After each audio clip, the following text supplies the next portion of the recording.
चैत मास की शुक्ल पक्ष की तृतीय तिथि को यानी नवरात्रि की तीसरे दिन गणगौर माता की पूजा की जाती है। माता पार्वती को गौर व भगवान शंकर के अवतार को ईसर माना जाता है। इस दिन को लेकर एक मान्यता है कि एक बार माता पार्वती ने भगवान शिव को पति के रूप में पाने के लिए अत्यंत कठिन व्रत और तपस्या की। भगवान शिव उनकी तपस्या से प्रसन्न होकर प्रकट हुए और कहा, हे पार्वती, वरदान मांगो।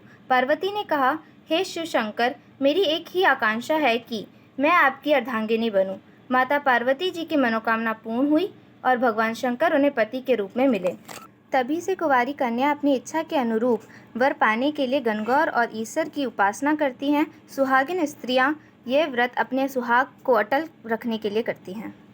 गणगौर प्रारंभ होने से लेकर 16 दिन तक महिलाएं हर सुबह जल्दी उठकर बगीचे में जाती हैं। वहां से दूब और फूल चुनकर लाती हैं और गणगौर माता पर दूब से दूध के छींटे देती हैं। इस पूजा में माता को दही, सुपारी, चांदी का छल्ला आदि अर्पित किया जाता है। ऐसी मान्यता है कि 8वें दिन ईसर अपनी पत्नी गणगौर के साथ ससुराल आते हैं।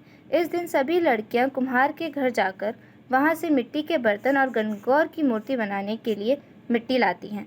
उसी मिट्टी से ईसर जी, गणगौर माता, मालिन आदि की कई मूर्तियां बनाई जाती हैं।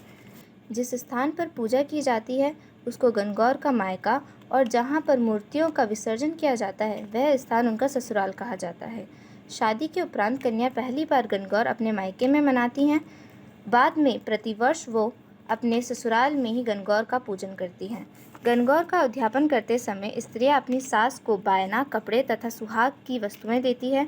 साथ ही 16 सुहागिन स्त्रियों को भोजन कराकर उन्हें संपूर्ण श्रृंगार की वस्तुएं और दक्षिणा दी जाती है। यूँ तो भारत में सभी प्रांतों में जहाँ मारवाड़ी रहते हैं वहाँ शिव गौरी पूजन का यह त्यौहार बड़े ही धूमधाम से मनाया जाता है। लेकिन राजस्थान, मध्य प्रदेश, उत्तर प्रदेश के निमाड़, मालवा, बुंदेलखंड और ब्रज क्षेत्रों में गणगौर का पर्व प्रमुख रूप से मनाया जाता है।